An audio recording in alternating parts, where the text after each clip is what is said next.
Mais qu'est-ce que tu fais là, toi? Voilà. Ah, comment ça va, poteau? Eh ben, on est bien ici. On est bien, hein? C'est une première. Ben ouais, attends, je regarde au retour caméra. Ça va. Est-ce que c'est net? Est-ce qu'on est bien cadré? C'est toi qui vois si on est cadré. Ça va. Ça va, on est cadré. Ok. Alors, ben on se retrouve avec le poteau Alexis, après une dure journée de labeur. Eh oui. Pour moi. Moi, ça va, tranquille.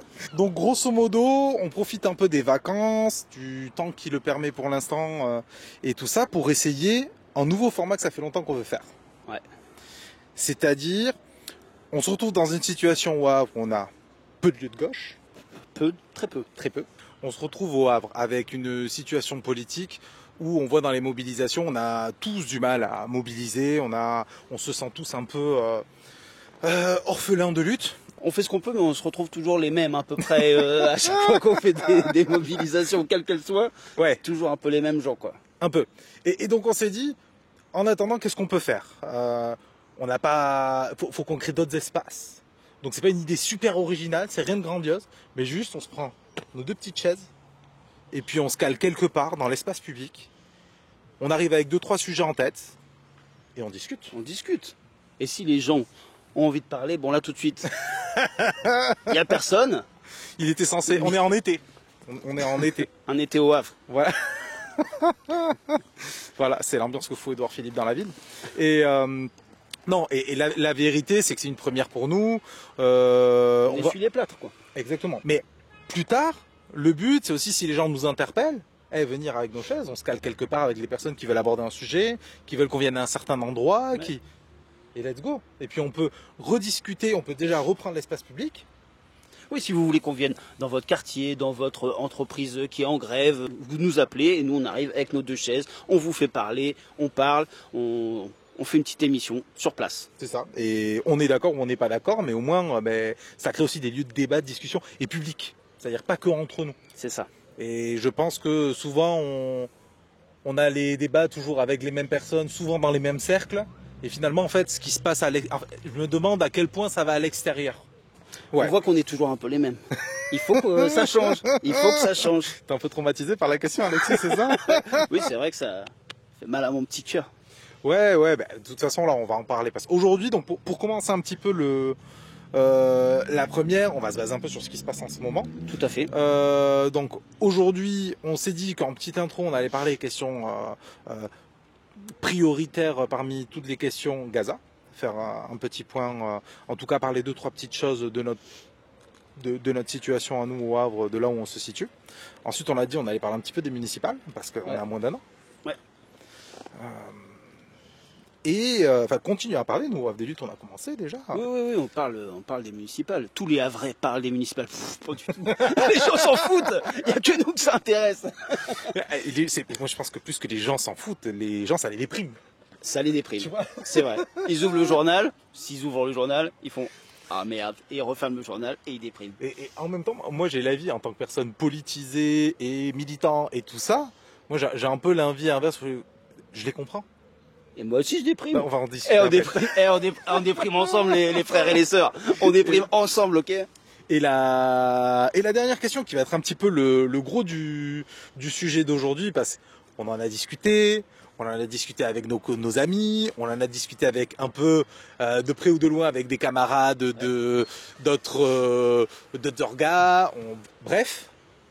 Et le gros du gros, le 10 septembre. Le 10 septembre, ça va être le gros dossier. Voilà, le gros dossier. On va commencer peut-être par présenter qui on est.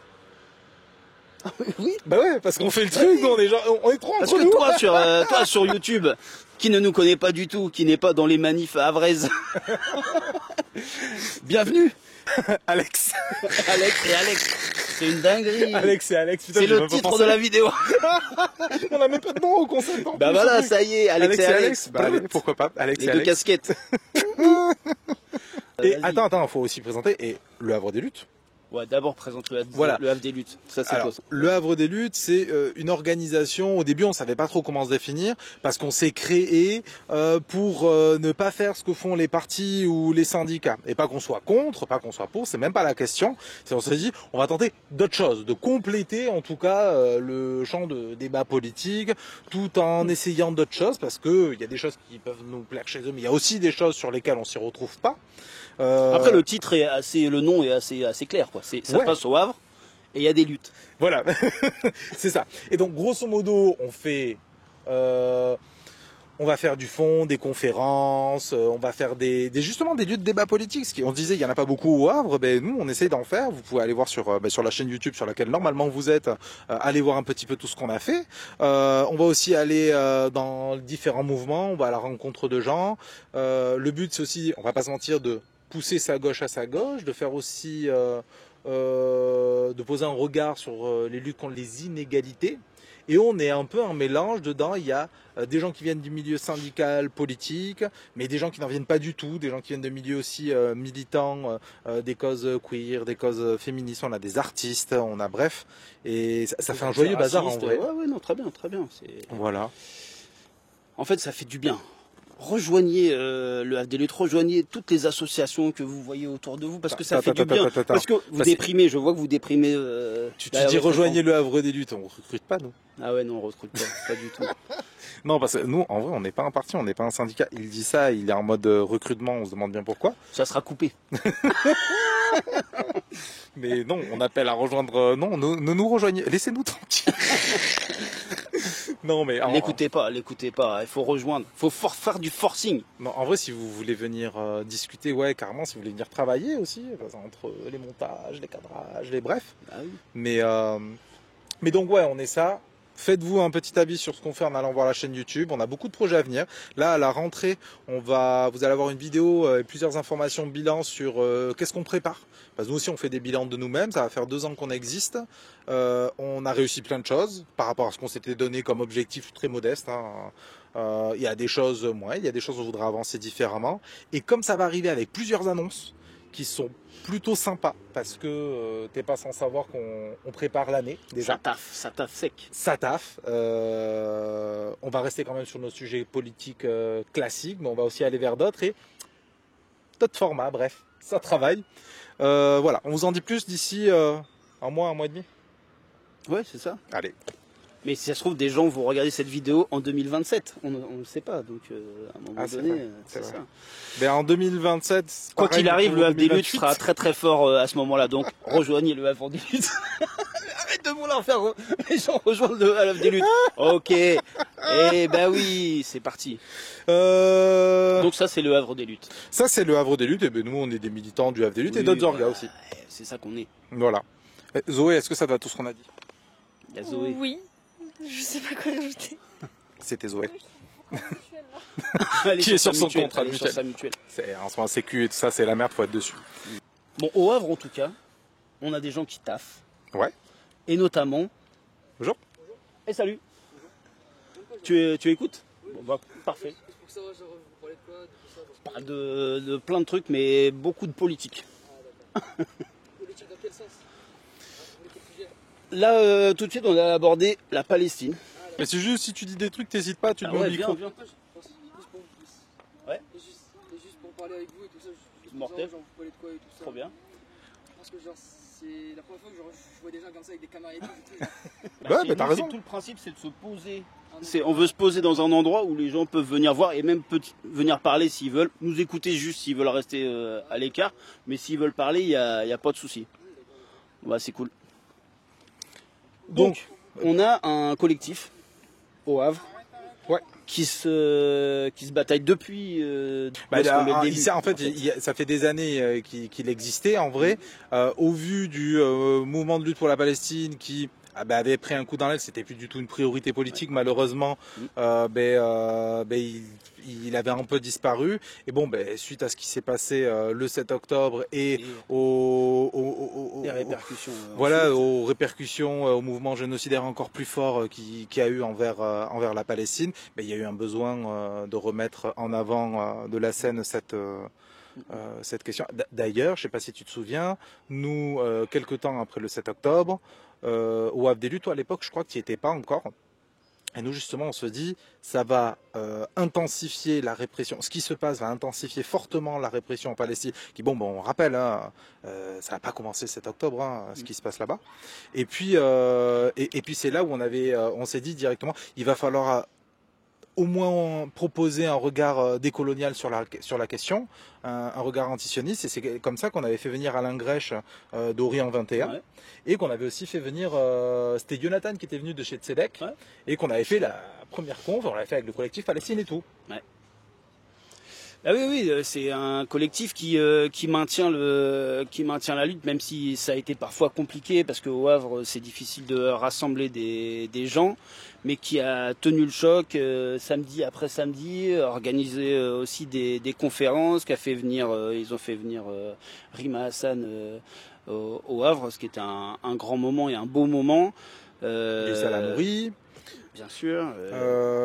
Il y a eu aussi, que moi j'ai trouvé passionnant, je ne connaissais pas du tout, Benjamin Fiorini sur le droit international, qui est un professeur de droit international. Enfin, allez voir la conférence sur la chaîne du Havre des Luttes, et que j'ai trouvé il était incisif sur la question. Très clair. Très clair.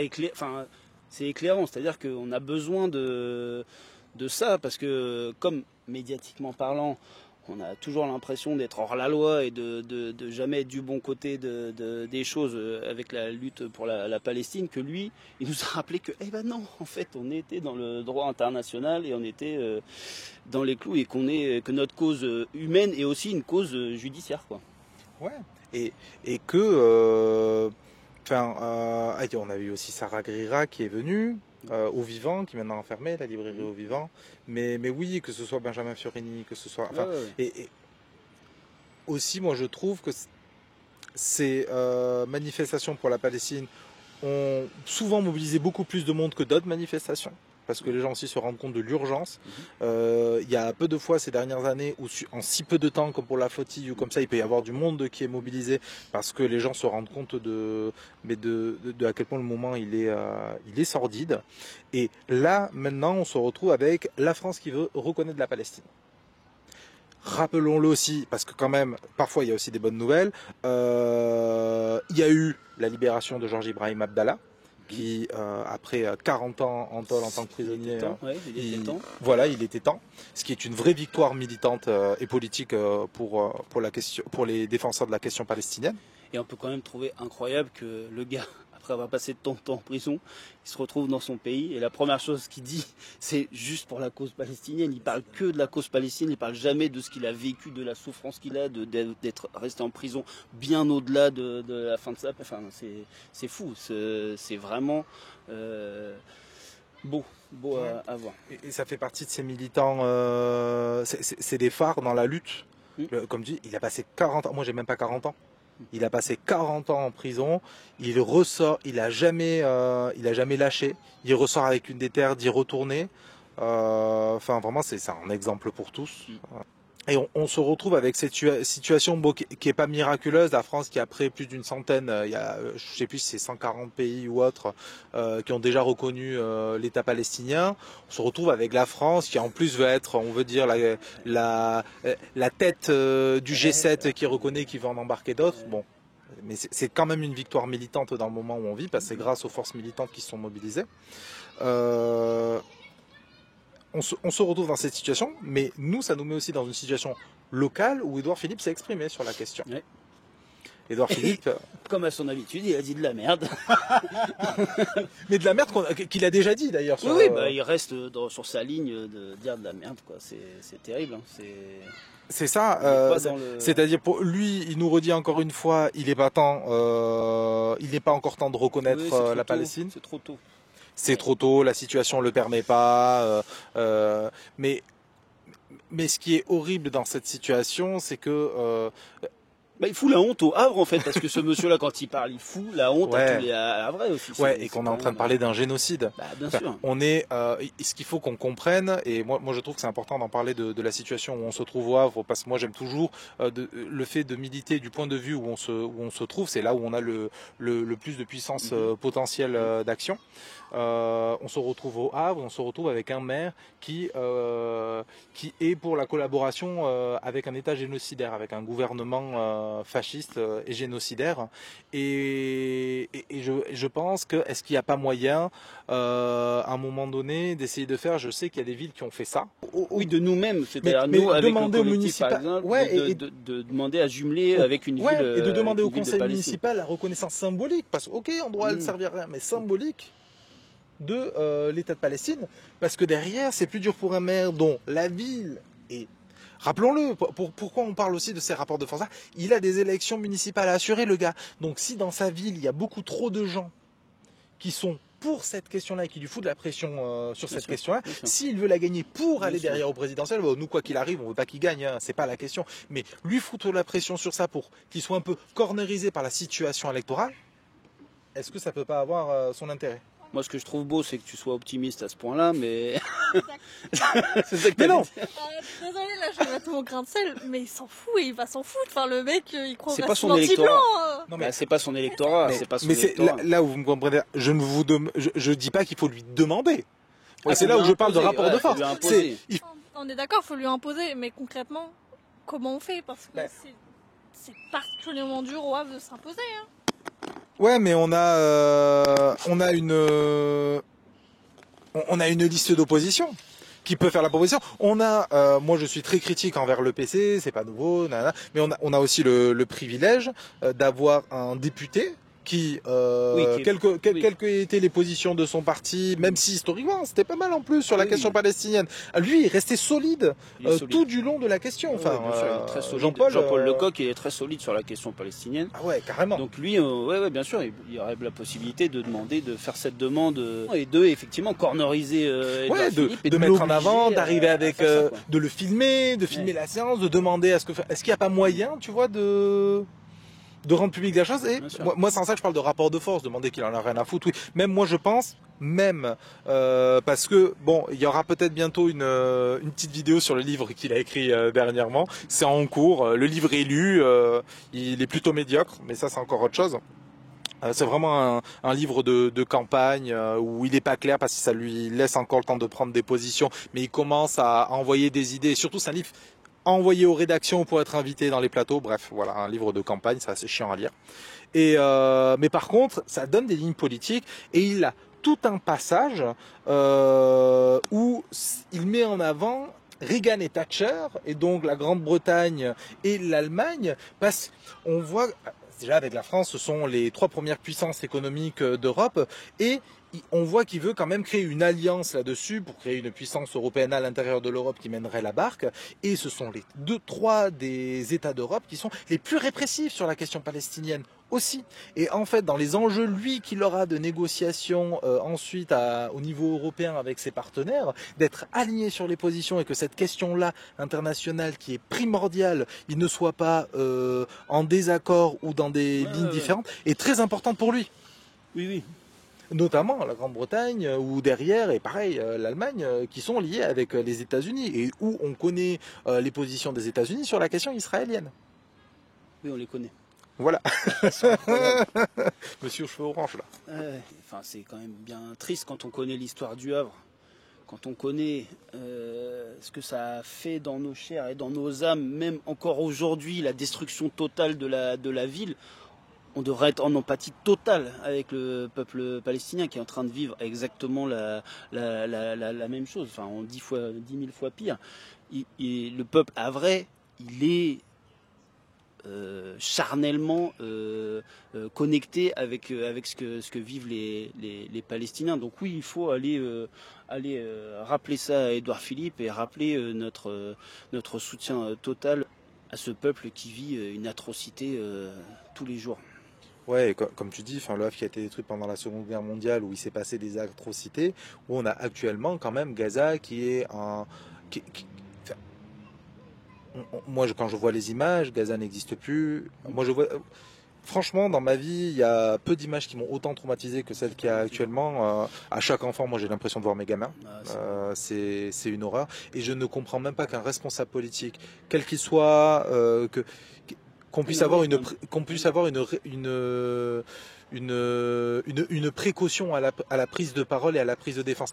Tu te rends compte, et ce que je trouve, il y a des positions très fermes qui ont été prises pour l'Ukraine, et ce que je trouve très bien, tu vois. Moi, je connais pas bien le dossier, mais je trouve ça très bien que des positions très fermes lorsqu'un peuple se fait attaquer. Bref, voilà. Et pour Gaza, on n'en est même pas à s'interroger de est-ce qu'on participe en termes guerriers, est-ce qu'on soutient le peuple palestinien qui se fait génocider, enfin bref, il y a des gamins qui meurent par milliers, c'est une situation mais qu'on peut pas imaginer, c'est notre désastre à nous, on y a participé à ça, on y participe encore, c'est notre désastre, on n'est pas des témoins lointains qui pourraient participer, on collabore activement avec ce qui se passe là-bas et là, la question de la reconnaissance de l'État est compliquée. La question d'amener des casques bleus pour qu'au moins les denrées humanitaires puissent passer est compliquée. Alors que on sait que, en tout cas en plus pour notre camp, c'est le cœur de notre lutte, Gaza. Oui, et franchement, ça détruit les gens de l'intérieur. Moi, j'ai plein de gens qui viennent me voir en disant mais nous, on sait même pas quoi faire. On se sent incapable, dans l'incapacité totale de faire avancer les choses. Mais sauf qu'en fait, je pense que même des petites batailles, et c'est pas une petite bataille en fait, parce que Édouard Philippe, il représente quelque chose quand même sur la scène politique française. Aller le bloquer et aller l'obliger à faire quelque chose, ou au moins à prendre position et à montrer que nous, on prend position en tant que peuple havrais, ça sera pas rien en fait. C'est quelque chose qui peut être vraiment énorme au niveau du signal que ça envoie. Et chaque pierre comme ça à un édifice d'aide au peuple palestinien est à faire. Il faut le faire. Et ça fait du bien en plus. La lutte, ça fait du bien, toujours. Ouais, et qu'il a une position de collaboration, le gars. Oui, le gars, il refuse le simple fait juste de reconnaître l'État palestinien. Il n'a pas fait une seule prise de position courageuse sur la question. Et quand on voit juste un Villepin à côté, on a l'impression qu'un univers les sépare. Ils font partie du même camp idéologique, les gars. Ils font partie. Et tu te dis... Enfin, je suis content que Villepin soit réapparu sur la scène, politique sur cette question, quoi. Ouais, juste pour remettre le curseur dans l'humain, quoi. Et regardez, en fait, même de votre côté de droitard, là, il y a quand même des gens qui restent humains, en fait. Mais ouais. Ils sont toujours droitards, hein. Faut pas... Bref, Villepin, on va beaucoup en parler, je pense, prochain. Mais donc, moi, je pense, comme disait Alexis, on rencontre pas mal de gens qui se sentent perdus, qui savent pas quoi faire. Déjà, il y a des cagnottes auxquelles vous pouvez donner. D'habitude, moi, je suis pas pour donner aux cagnottes dans le sens faire de l'humanitaire, nanani. Mais là, c'est vraiment pour aider des gens, pour nourrir des gens qui sont, ils sont déjà dans le bord du précipice de leur situation historique. On vit une situation historique. On ne peut pas avoir étudié l'histoire de l'Europe, que ce soit du colonialisme de l'Europe aux catastrophes qui se sont passées pendant la Seconde Guerre mondiale et au génocide de la Seconde Guerre mondiale, sans parler d'autres génocides européens, bref, sans être terrassé par ce qui se passe actuellement. Gaza, c'est pas loin. Que ce serait loin, c'est pas une question, mais c'est pas loin. Et c'est nous aussi. Faut pas, on va en parler bientôt, mais c'est nous. Et donc, si vous voulez aider, il y a des cagnottes, il y a des associations à aider.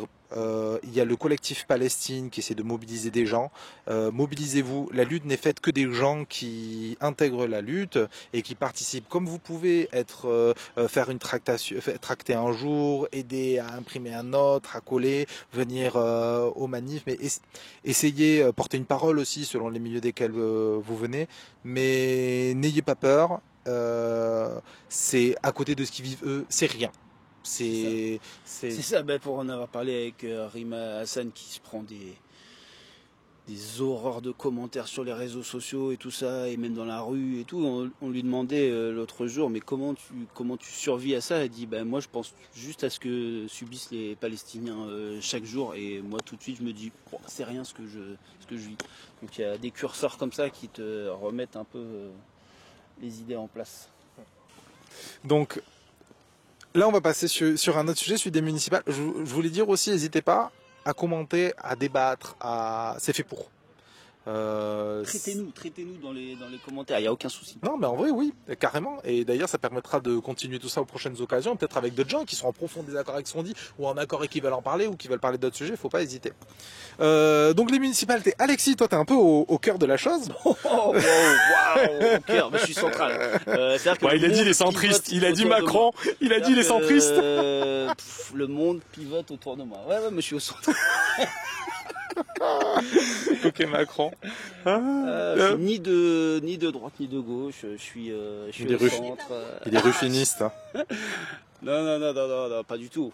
Oui, ça m'intéresse vraiment. Parce que j'aime Le Havre en fait, donc ça me fait mal au cœur à chaque fois que je rencontre quelqu'un qui me dit ah t'es du Havre, c'est la ville d'Édouard Philippe.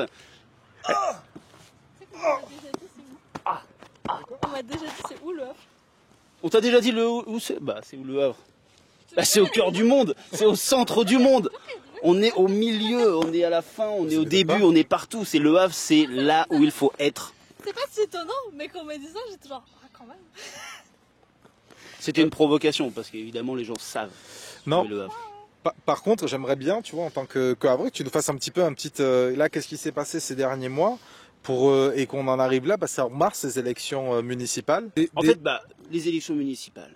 Pour les gens qui n'en savent rien, c'est très simple.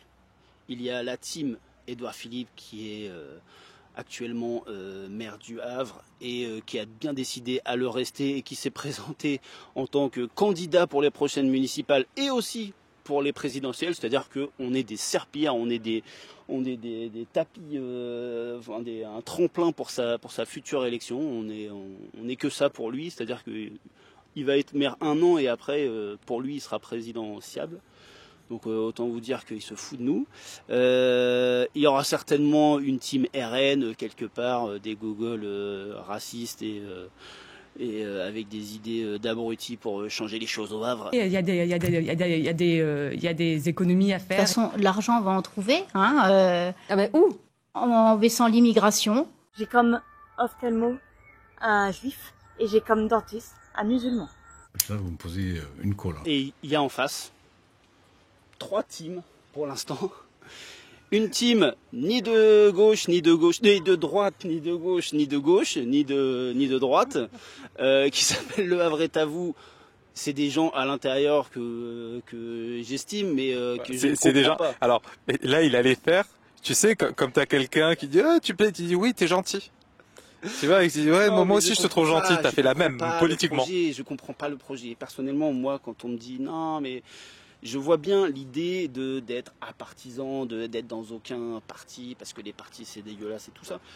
Mais tel que c'est parti, ça me paraît être mal engagé. C'est-à-dire que ça sent les 2% au final et les 2% à la fin qui manqueront à la gauche pour gagner, quoi. Ça, c'est un des 3 équipes qui est censément à l'opposition de Édouard Philippe. Il y a aussi un groupe de gauche avec l'Après, avec le PC, avec le PS, avec les Verts.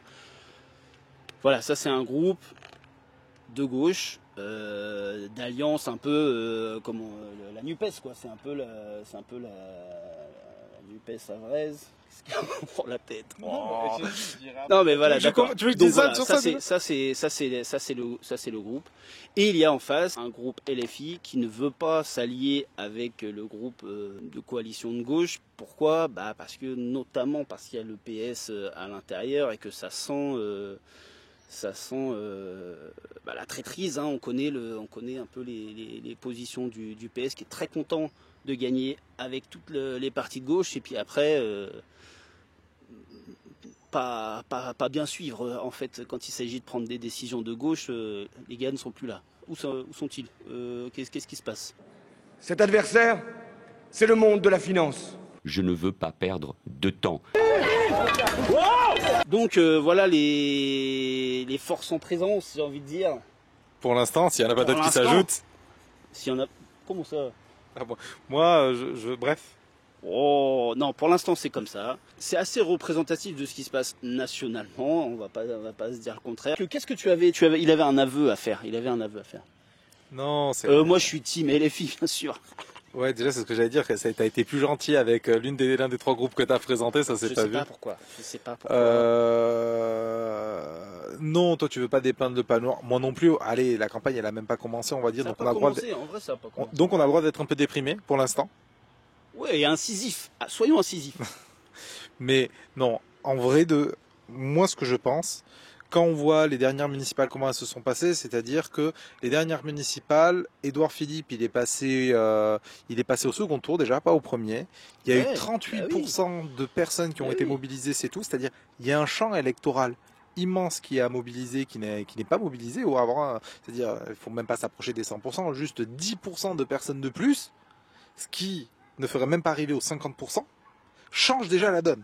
Je ne sais pas si vous imaginez à quel point le Havre est démobilisé politiquement, à quel point les gens sont dépités politiquement. Et là, je ne parle pas gauche, droite, je parle vraiment de dépit, de à quel point les gens n'y croient plus, que avec 10% de plus d'électeurs qui iraient aux urnes, on n'arriverait pas à la moitié du corps électoral et pourtant ça pourrait tout changer. Bref, moi je trouve ça assez dingue du manque de confiance qu'il y a et à la fois aussi de la déresponsabilisation des gens. Ça c'est ma position. Parce que Édouard Philippe, je pense que et je me trompe peut-être, je parle dans son camp à lui, en tout cas dans les électeurs qui ont déjà voté pour lui avec qui j'ai pu parler, il y a deux teams. Il y a la team qui va à tout prix qu'il passe parce que le fait de pouvoir avoir le maire Havrais qui devient président, qui est mis en avant, c'est une fierté dans son camp. Ouais, le côté star et qui croit aussi en lui, enfin qui vote pour lui parce qu'ils sont d'accord idéologiquement de ça. Mais par contre, là où je suis assez surpris, c'est qu'il y a pas mal de gens qui ont voté pour lui jusqu'à maintenant et qui n'en veulent plus, qui sont dans un état de fatigue énorme. On a, parce que sur tous les champs de la ville, on a les repas, les distributions de repas alimentaires en quelques années, ils ont triplé. Enfin, c'est une folie. C'est plus 300% en quelques années. On a plein d'écoles qui ont fermé. On est un désert médical. La situation est catastrophique. Édouard Philippe, un point de vue libéral qui est bon, on va proposer un peu des instances, des maisons médicales, on va négocier, mais grosso modo, offre et demande, à un moment donné, ça va se rencontrer. Voilà, ce qui on le sait, est faux. On se retrouve dans une situation où il y a énormément d'immeubles qui sont de plus en plus désuets. Il ne faut pas aussi oublier qu'on est une ville avec un très grand parc HLM qui sont de moins en moins rénovés. On a tous les ans le nombre de familles qui dorment à la rue qui augmente, dont une solution pérenne n'a toujours pas été trouvée. Cette année, on est passé de 50 à 70 familles avec des... Quand on dit famille, ça veut dire que ces 70 ans ont des enfants. On ne compte pas celles qui n'ont pas d'enfants, qui n'ont pas eu de solution pérenne. Il peut y avoir des logements en hiver, notamment ponctuels, mais on parle de familles avec des enfants où il n'y a pas de logement pérenne. Et puis aussi, c'est un règne en autocrate, c'est-à-dire que même les gens, pas très loin d'ici, à la mairie, n'en peuvent plus. C'est-à-dire que c'est travailler avec quelqu'un qui n'a aucune confiance avec les gens avec lesquels il travaille, qui donne des instructions du haut parce que monsieur, c'est Dieu sur terre. Et c'est hallucinant, c'est fatigant, ça casse le rythme du travail. Il y a des gens en burn-out. Enfin, et tout découle de cette façon de voir la politique, de voir la politique de la ville. Et ça fatigue les gens et ça les met dans un stress pas possible. Et c'est pour ça qu'il y a, à mon avis, plein de gens qui ont cru en cette espèce de... Mais attends, on a quand même un cumul qui est pas des moindres. On est l'une des villes avec l'une des cantines les plus chères de Seine-Maritime, si c'est pas la plus chère de Seine-Maritime. On se retrouve avec des services publics qui sont totalement absents. Même, alors que franchement, c'est pas ce que je défends. Même les commerçants ferment en boucle. Et on voit comment parce que je suis pas pour la défense des petits patrons, on va dire, bon, c'est pas trop ma fibre, oui, mais malgré tout ça devrait être sa fibre à lui. Et il est même pas bon là-dedans. Il est même pas bon là-dedans. Et on a le grand espace là en entrée de ville qui a été ouvert, que les gens, c'est normal, ils se retrouvent avec un lieu avec plein de divertissements, tout concentré à l'entrée de la ville, sans avoir à passer par les bouchons et tout ça. Mais à la fois, c'est en train de désertifier la ville. Bon, ceci dit aussi, peut-être que la ville elle est désertifiée parce qu'il n'y a plus grand-chose à y faire. Ça marche tout ça. Bah, en tout cas, moi de ce que j'ai vu, il y a des flux pas mal qui sont partis par Je là-bas. crois, les flux, ils restent chez eux parce qu'ils ont plus de thunes en fait. Culturellement, le parti Horizon, on sait aussi, là on a vu avec les artistes qui sont en lutte dernièrement, Bien sûr. on sait que ce sont les présidents de région du parti Horizon qui cassent le plus les subventions à la culture. Bien sûr. Nous, on peut être témoins d'à quel point, c'est pas qu'on a peu de culture du tout, mais on a quand même la culture subventionnée et déjà pour les riches, on va dire la vérité, enfin, Ouais. un été au Havre est un désintérêt total. Il y a le goût des autres qui somme toute invitent une ou deux personnalités qui vont être un peu ou plus populaires ou plus punkoïdes, mais le reste ça va être allez, c'est le festival de lecture pour la droite. Enfin, Pour en revenir à l'aspect culturel, notamment dans les bibliothèques, il y a vraiment des moyens. Enfin, il y a très peu de moyens en fait. Vous en parlez à une bibliothécaire, un bibliothécaire, ils vous le diront très bien. Par exemple, Niemeyer qui rencontre le bâtiment qui est vieillissant et qui rencontre plein de fuites. Vous y baladez, vous shooterez dans un seau sans faire exprès. Et notamment la question des festivals, que ce soit un été au Havre et le goût des autres, qui sont en fait juste des, comment on dit, des coups de pub, comme l'a été d'ailleurs le coup des grandes voiles aussi. C'est juste vraiment des coups stratégiques de pub pour pouvoir dire regardez, je fais ça comme un investissement à la culture, mais qui est vraiment juste le mot. Enfin, c'est un festival, donc concrètement c'est un investissement qui ne reste pas et qui est pour un public cible. Et effectivement c'est pour un public majoritairement âgé, donc la cible d'Édouard Philippe. Donc c'est vraiment un cadeau pour ses électeurs. Et comment on dit. Et au niveau aussi des musées. C'est les moyens aussi qui sont assez coupés, mais ça même aussi, alors c'est pas que dans les musées, c'est dans l'espace culturel aussi, mais où les recrutements se font très tard, où il y a beaucoup de CDD. Donc oui, ils font des économies là où ils peuvent. C'est ça. Et puis, Alors qu'ils ne devraient pas, c'est justement un des domaines où on Bien sait sûr. tous, il faut pas en Bien faire. sûr, Mais bien bon, sûr. politique Bah de oui. droite Et étant puis une politique de c'est une droite. culture de clients en fait. En fait, on est des clients, on n'est pas des faiseurs de culture. C'est-à-dire qu'il faut donner des moyens aussi aux gens pour qu'ils créent et pour qu'ils réalisent des choses, pour qu'ils apprennent à créer. Et ça, moi j'ai halluciné. Je suis allé dans une petite ville de 60 000 habitants, j'arrive plus à me rappeler, c'était dans la Drôme, vraiment paumé. Il y avait 6 cinémas. J'ai halluciné. On en a. mais attends, il fait tellement pas semblant, on n'a pas de maison des assos. Mais oui, après, Il a même pas, comme certaines villes de droit, la maison des assos, mais où voilà, on autorise celle un peu consensuelle, qui casse pas trop les pieds. La maison des syndicats, quoi, et puis c'est eux qui l'ont. Donc, Oui, mais la maison des syndicats, voilà, elle appartient à la mairie finalement, avec. elle est fermée à tous les lieux 17h30. culturels, Ouais, il y avait aussi l'histoire de la deuxième salle. En fait, une scène nationale doit avoir deux salles. Donc il y a une grande salle et une plus petite salle. Et là, il y a non, du volcan. Ouais. Et le volcan, ça fait longtemps qu'ils n'ont pas la deuxième salle depuis qu'il y a Niemeyer et tout. Ils ont essayé. Et là, ils devaient en fabriquer une dans la zone commerciale de Auchan-Montgaillard. Ce qui était plutôt une bonne idée. Le Auchan qui marche pas du tout, ils essayent de tout caler dedans parce qu'il y a tout qui est en train de s'écrouler et donc la ville elle rattrape son. Encore une fois, ils savent même pas faire ça. Franchement, c'est un scandale ce Auchan, bref. Mais non, mais normalement, c'est leur truc de droitard de savoir gérer des zones commerciales, mais même ça, ils savent pas le faire. Filez-la nous, on va vous trouver des trucs. Vous en faites aussi une médiathèque. Filez-la nous, votre zone commerciale, on va fabriquer des trucs de dingue dedans. Et les gens, ils viendront, en fait. Elle a fermé aussi la bibliothèque Mais à Auchan. Je sais pas, elle existe même. Parce que moi, quand j'y vais, je la vois pas. Non, mais Je sais pas. Faudra qu'on aille filmer un jour là-bas. Ouais, on va aller là-bas. On se cale. Carrément. Prochaine On fois. va venir au MG. On va venir au MG. Attends, ouais, mais oui, il y a des histoires de droit sur fait dans un lieu, mais on n'a pas de lieu. On nous donne pas de lieu. Non, mais On je est pas- sais, c'est vous. Nous, on va se caler et puis on verra. Si on nous dit. On est bien là. On dira, on savait pas. Il manque une petite boisson. Toi, tu sais.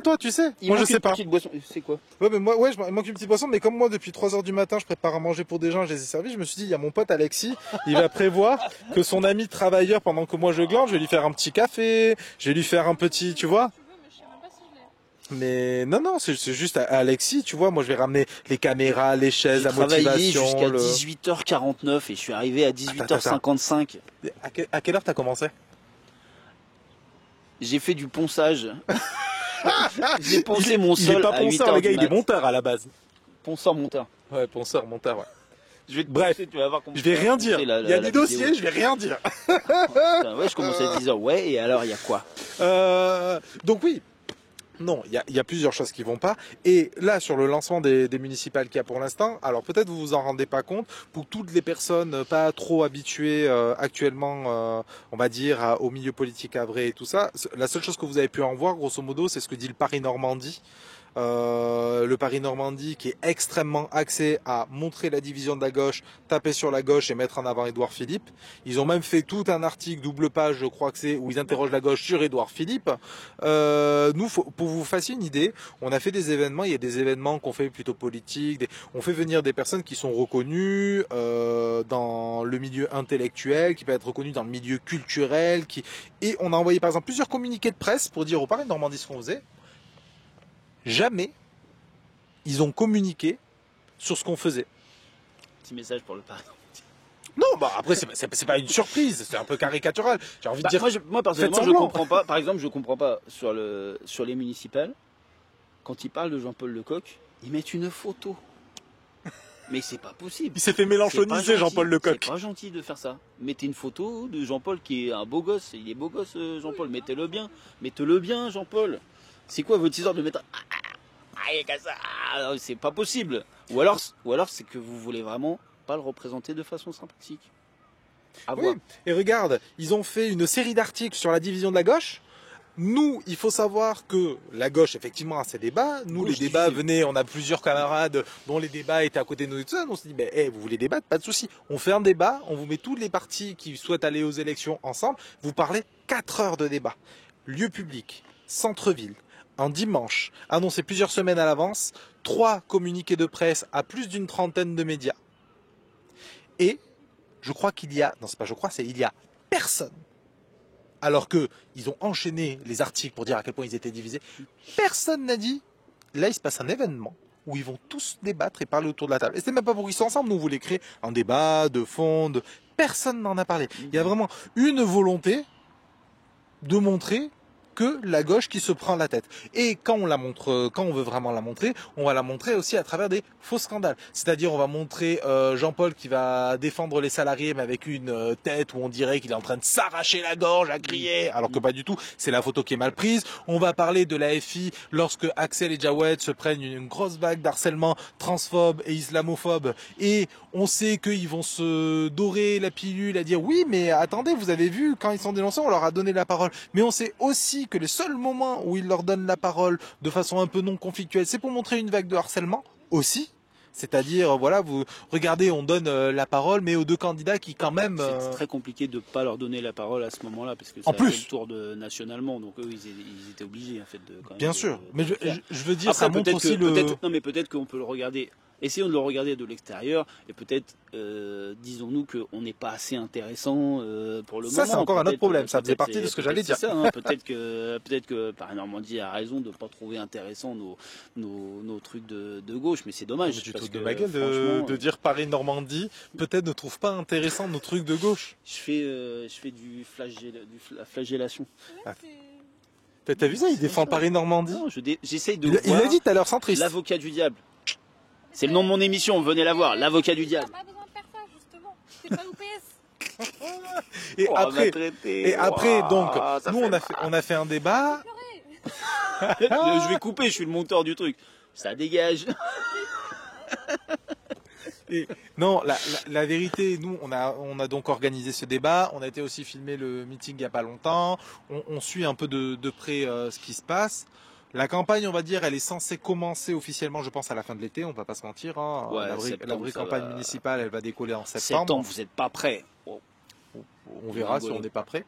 Mais ce qui est vrai aussi, c'est que moi, la division de la gauche me dérange pas. Dans le sens où je pense pas que partir uni ou divisé change quelque chose. Je pense que c'est partir de façon puissante et intéressante avec une vraie proposition qui peut changer la donne. Que ce soit uni ou tout seul.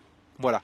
Par contre, la réalité, c'est que pour l'instant, on n'a toujours pas de programme qui est proposé par aucun des partis à moins d'1 an. Et donc moi, je veux bien que les campagnes soient de plus en plus courtes, mais on n'a pas de programme. Pas de programme en tout cas complet. Ah oui, pas complet. Ouais. Voilà, on a des perspectives. On a la FI qui est naissante localement, ou comme tout parti qui commence à s'implanter quelque part, mais c'est compliqué. Il n'y a pas une base militante forte encore. Ça demande le temps de se développer, tout ça. bref, et de voir ce que ça donne. On a le PC qui fait une NUPES avec ce qu'il y a de plus à droite de la gauche, c'est-à-dire dedans tu vas retrouver l'après, tu vas retrouver le PS, tu vas retrouver... et à côté de ça, on a la gauche qui n'est pas de gauche. Donc le parti macroniste, mais qui s'appelle pas comme ça, qui dit on est une liste citoyenne. Oui, le Havre est à vous. Mais qui se dit une liste citoyenne comme si c'était distinctif, comme si les autres partis n'étaient pas des listes de citoyens d'accord entre eux qui promouvaient un programme politique. C'est juste un parti. C'est des listes citoyennes. Donc, moi aussi, en tant que père, que militant de gauche, qui déjà n'en attend pas grand-chose de la campagne municipale, je me dis que c'est une occasion d'avoir une victoire.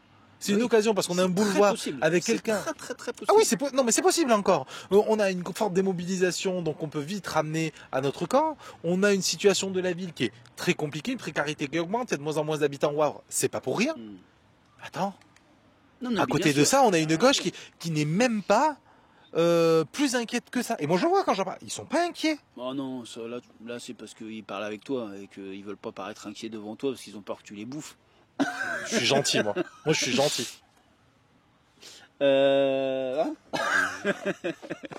Non, moi, ce que je voudrais dire, ouais, vrai. Je voudrais dire, hey, c'est l'avenir de vos gosses. Hein. En fait, laissez pas à des incapables, je parle de la droite comme de la gauche, se charger du futur de cette ville. Il y a tellement de choses ultra importantes qui vont arriver dans les années à venir.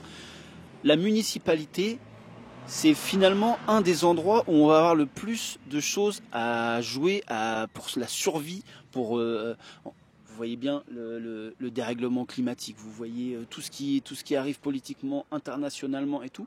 En municipal, on va pouvoir se protéger et réussir à faire en sorte que jusque le plus tard possible, on va pouvoir bien vivre et vivre dans les conditions qu'on veut. Mais pour ça, il faut qu'on s'engage, il faut s'engager. Il faut que vous vous disiez pas « Ah, la gauche va le faire ». Ouais, mais tu te trompes sur un truc.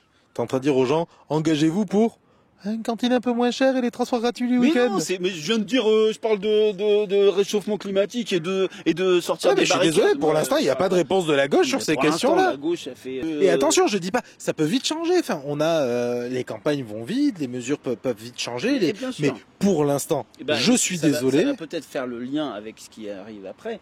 C'est que là, techniquement, il va se passer des choses. Moi, peut-être que je suis optimiste, peut-être que je suis trop optimiste. C'est vraiment un de mes défauts. C'est que je suis trop optimiste. Mais moi, je sens que le budget Bayrou, que Comme tu avais senti que Ruffin, ça allait être bien. Oh, qu'est-ce qu'il raconte? Non, alors là, attention. À aucun moment, cette chose est vraie. Moi, ça a cassé avec Ruffin, vous savez quand il a refusé de porter le t-shirt. Moi, je me rappelle. Pour Adama, j'étais présent et j'ai fait la déception totale. Je pourrais plus jamais faire confiance à ce mec. Mais je vais pas me positionner avant d'être intimement convaincu. Témoin, il a fait ça. Allez-y. Oui. Il y avait une manifestation pour l'islamophobie. Ah oui, il avait foot, il a piscine. Il a foot, les trans aussi, faut pas en parler, c'est pas, il y a des priorités dans le pays. Il a dit je vais me renseigner sur le truc, puis finalement quand il s'est renseigné, c'était encore pire. Franchement, je veux qu'on parle de ça après parce que ça va arriver aussi avec le 10 septembre. Donc grosso modo, on a été long pour pas dire grand chose sur les municipales. Mais on a dit des trucs. Attends, déjà, ce qu'on a dit, il y a personne qui ose le dire au Havre.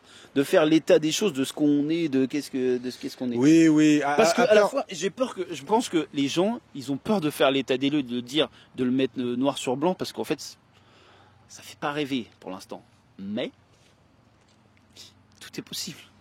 Il peut se passer des choses de fou. On sait pas. Je suis optimiste. Moi, je suis optimiste. Je suis optimiste, moi. Ouais, c'est bien. Et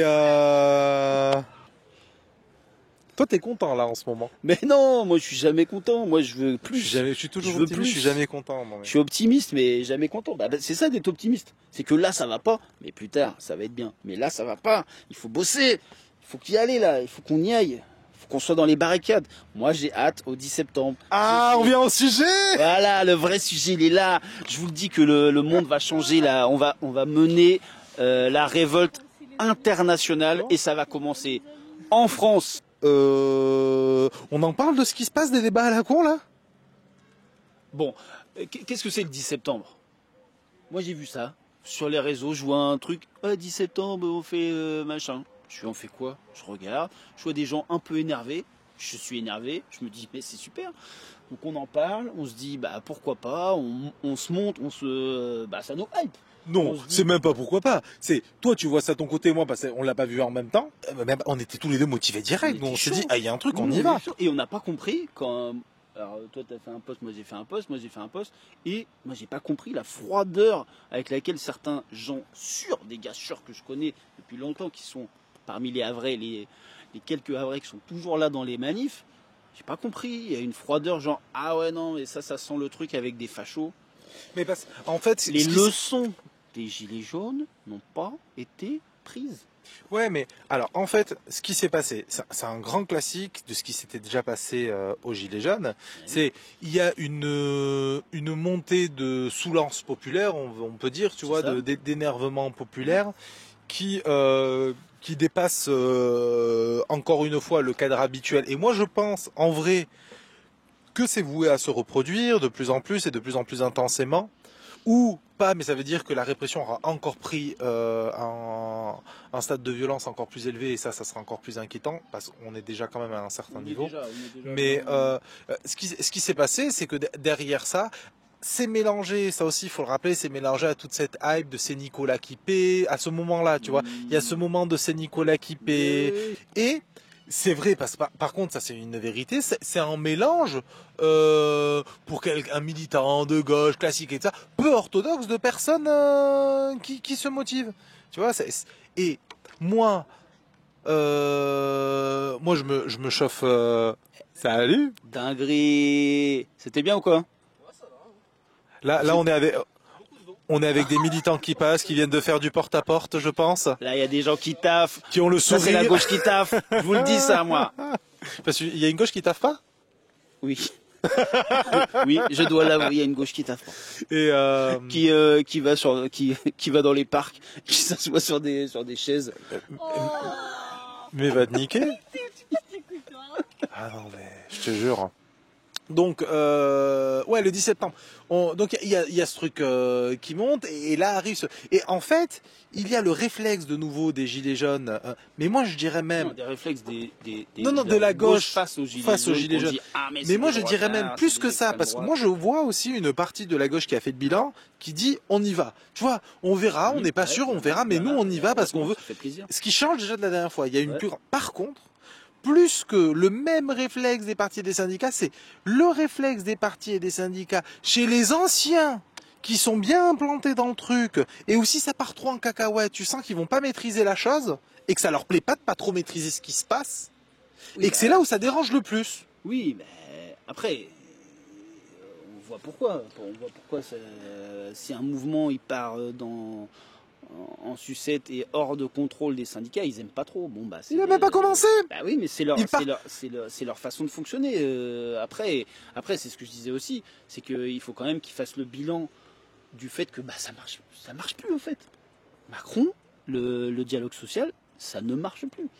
Il en a plus rien à secouer, c'est un psychopathe total. Mais moi là où je suis pas d'accord avec toi, c'est que déjà ça n'a jamais fonctionné. Macron, c'est que attends, mais non, c'est que enfin jamais. Non, je parle des dernières années. Moi, désolé, j'ai pas une espérance de vie de 500 balais de toute ma vie. J'ai pas connu une vraie victoire politique.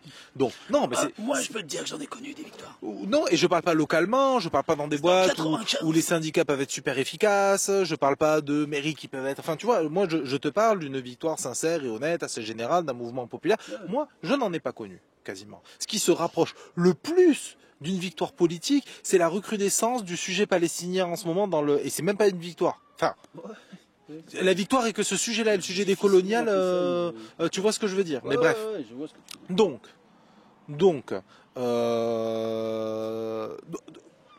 Donc, moi tu crois mener des victoires. Par exemple, les écolos, ils ont pu croire à mener des victoires, et après il y a la loi du pot. Non. Attends. Moi, je ne me base pas sur ça. Moi, ce que je me dis à un moment donné, ce que l'on ne sait pas faire, en tout cas pour l'instant, je trouve, on ne sait pas tirer des bilans.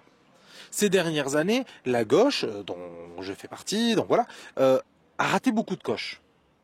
Elle a raté beaucoup de fois la possibilité d'être dans un soutien puissant à des luttes. Je dis bien puissant, parce que envoyer le camarade avec le drapeau du parti ou avec un gilet, histoire qu'un des deux dire on était là, moi j'appelle pas ça un soutien puissant. Voilà. Moi je parle d'un soutien puissant, actif et réel, où on y met les moyens de la puissance de travail, où on y met les moyens économiques et tout. On y met du sens. Parce que en fait le sens s'est perdu dans le. Mais le sens il vient avec des moyens. Je suis désolé. Donc à un moment donné on a tiré bilan et les gilets jaunes. Pour moi il y a deux instants qui ont permis de tirer ces bilans-là, 3 instants qui ont permis de tirer ces bilans-là. Selon moi, il y a le moment des gilets jaunes, il y a le moment des émeutes des banlieues, les moments même des émeutes de banlieue suite aux crimes racistes qui se sont passés, et il y a aussi qui était une victoire qu'on nous a volée ou le moment du TCE. Du vote pour la Constitution européenne que la gauche a gagné et qui nous a été refusé. Oui. Donc, on a un camp politique, le nôtre. Il y a aussi la retraite. Hein. Attends. Il y a un camp politique. Ouais, mais. C'est une leçon à prendre. Enfin, on va en parler une autre fois de ça aussi. Parce que. Quelque part, il faut quand même réfléchir à qu'est-ce qui a merdé, comment c'est possible qu'avec 70% de mais gens tu fais, attends, tu fais ce qui est attendu, tu vas manifester une fois de temps en temps, oui, calmement. Ça, tu fais ce qui est attendu. Mais moi je te parle des coachs ratés. Ça c'est pas des coachs ratés de la gauche, c'est la gauche elle-même qui n'a pas été efficace dans ses luttes. Elle les a pas ratés. Elle a pas raté l'occasion de s'allier à d'autres. C'était les siennes de lutte, la gauche classique. Je parle de la gauche traditionnelle. La victoire de juin de l'année dernière. Ça on a gagné. Ah bon?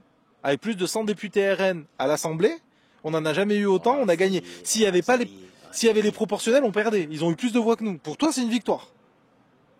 On a gagné. J'étais le seul quand on est sorti. Dans le cadre de ce que c'est. On n'a pas gagné. On a moins perdu que ce qu'on aurait pu perdre. Ça a été moins catastrophique. Mais non, c'est la réalité. Tu fais la leçon de Macron, donc en fait, c'était bien de mettre Bayrou ou de mettre.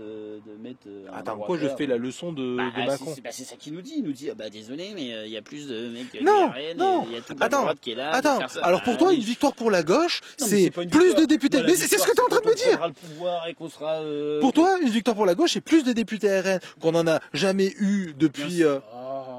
Mes frères, on travaille dans des conditions où tous les médias nous crachent à la gueule tous les jours. Mais je te dis pas qu'il n'y a pas eu des petites avancées. Moi, je te parle. Je n'ai pas connu de victoire. Je suis désolé. Pour moi, c'est pas une victoire ce moment-là. Non, c'est pas une. Le raté de coche. C'était un ratage de coche. Pourquoi on n'a pas fait la révolution quand tu nous as pas donné un premier ministre? Mais parce que alors. Je répète ce que je disais. Non, ça me paraît important. Tu vas voir, parce que je veux arriver à quelque chose avec ça. Quand je dis qu'on a raté le coche de s'allier à d'autres luttes, sincèrement et avec puissance, ça, le travail des législatives, les retraites, ça, c'est déjà son boulot traditionnel. Qu'elle rate. Moi, je pense qu'elle les rate parce qu'elle ne s'est pas alliée depuis longtemps à d'autres causes. Il y a, en France, pour moi, 3 champs politiques classiques. Il y a le champ politique, et je vais caricaturer à mort, mais il y a le champ politique des gens qui votent, donc celui-là on le connaît, ça on sait les résultats que ça va donner, chacun a son corps électoral de base, etc., etc.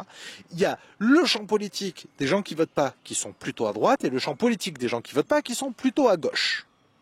Grosso modo, c'est-à-dire les potentiels abstentionnistes qu'on pourrait ramener à nous, et qui se confondent avec, bref. Pendant les TCE, pendant le TCE, pendant les Gilets jaunes et pendant les émeutes de quartier et les révoltes de quartier, c'était l'occasion d'aller soutenir puissamment des causes.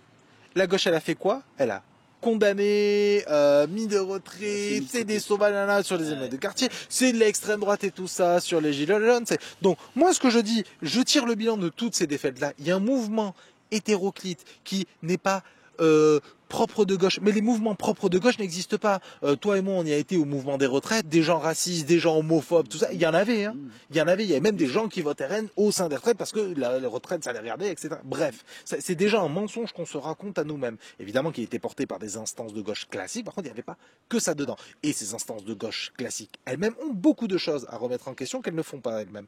Ce qui d'ailleurs fait qu'elles ne soutiennent pas automatiquement, on l'a bien vu ici ce qui s'est passé suite à la mort de Naël, et comment se sont comportés et les syndicats et les partis et les instances traditionnelles. On l'a vu.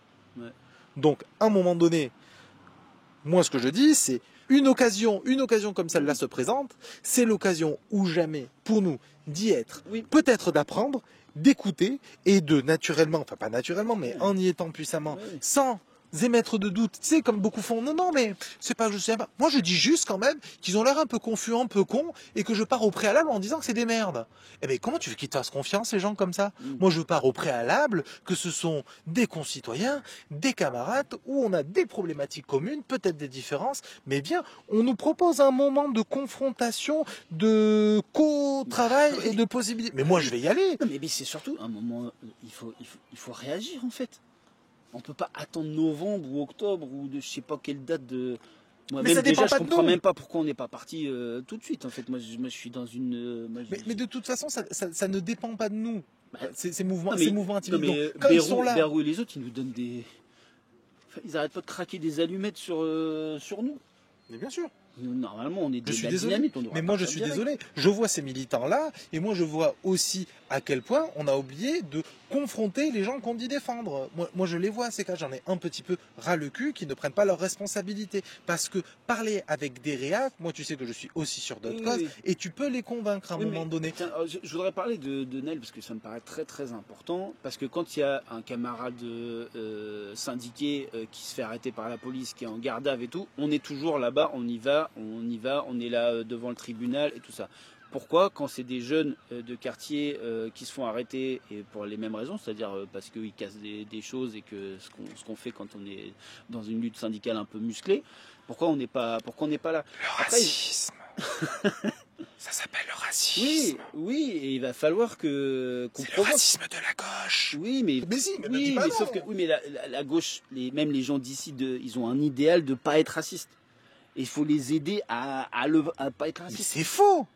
Mais ils ont un idéal dans leur tête, ils sont pas racistes, ils se regardent dans le miroir, ils se disent qu'est-ce que tu racontes comme connerie énorme? Je jure qu'ils y croient. Sur les instances de gauche?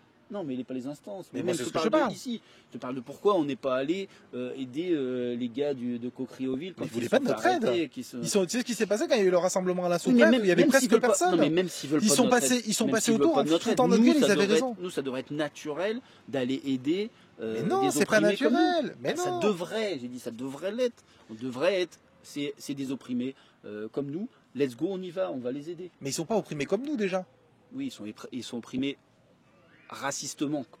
Mais oui, mais c'est important de prendre en compte. Attends, regarde, je vais te donner un exemple tout con. Moi, je me suis pris la tête avec des camarades dont tu sais, moi, j'ai parlé avec eux de gauche, et pourtant, de gauche, de la gauche, c'est-à-dire je suis pas en train de parler du PS ou du PC, je te parle de gauche, de la gauche, qui ont commencé à me dire pendant les retraites, ouais mais Alex, comment ça se fait que les quartiers descendent pas? Et attends, mais tu te fous de ma gueule, comment ça se fait que toi t'es pas... Déjà, quand eux avaient leurs questions à eux, pourquoi t'es pas monté? Pourquoi t'es pas monté aussi pour toi faire le taf qu'ils te demandent de faire pour les aider, pas pour toi venir te représenter du centre-ville qui redescend. Ensuite, votre cause retraite, je suis désolé, quand t'es précaire, que t'as fait des boulots en entreprise, que t'as été une daronne avec plusieurs enfants, que tu taffes, que t'as dû faire un peu de taf au black dans ta vie pour te démerder avec ça, tes cotises retraite, mais attends, 60, 75, 67, ça te change rien, tu vas avoir que dalle de toute façon, tu vas avoir le minimum à la date la plus tardive, quoi qu'il arrive. La question, regarde, combien de camarades j'ai entendu, pourquoi ils descendent pas? Et grosso modo, ce qui te dit, ça me fait penser à quand Ajari il dit, non mais attends, tu vois, alors Ajari qui est un philosophe, qui est spécialisé sur les questions des luttes noires radicales, et l'histoire des luttes noires, notamment américaines et tout ça, quand t'as Ajari qui dit, oui mais en fait, on t'explique que les plus exploités, donc grosso modo les noirs, les arabes, les racisés, devraient encore plus mener la lutte que les blancs, parce que sinon, eux, ils vont en souffrir encore plus. Je me suis retrouvé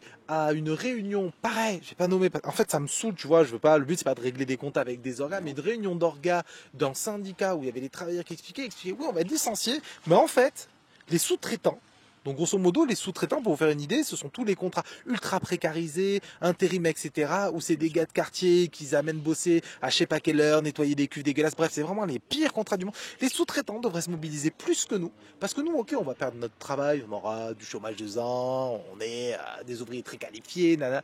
Mais alors eux, si la boîte est à faire, nous, on va souffrir. Mais eux, ils vont... Donc ils sont en train de t'expliquer que ceux pour qui eux devraient lutter le plus en tant que syndicat des travailleurs, qui donc sont là pour lutter pour les travailleurs et notamment pour n'existe pas cette situation. Voilà, et lutter par le bas pour faire remonter la situation, tu vois, c'est-à-dire et ils sont en train de t'expliquer non, c'est eux ceux qui en chient déjà le plus mais qui se bouge le cul, attends, tu imagines comment il va en chier sinon le pauvre. Mais en fait, mais va niquer ta mère si c'est comme ça.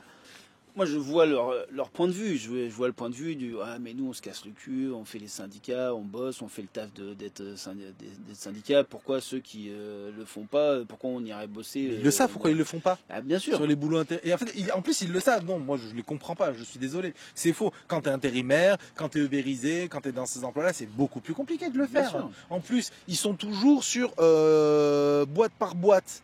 En fait, si t'es pas sectorisé entièrement pour organiser les travailleurs, je suis désolé, quand tu travailles, tu sais, dans les boîtes de ménage, j'ai pas donné de nom, pareil, Oui, je sais pas bah, si on tu peut peux pas. non, Mais tu peux quand pas, tu boites en tant que femme de ménage, qu'on te dit à 3h du matin, tu vas nettoyer tel cinéma pour personne tu vas, et puis après tu vas à tel bureau, puis après.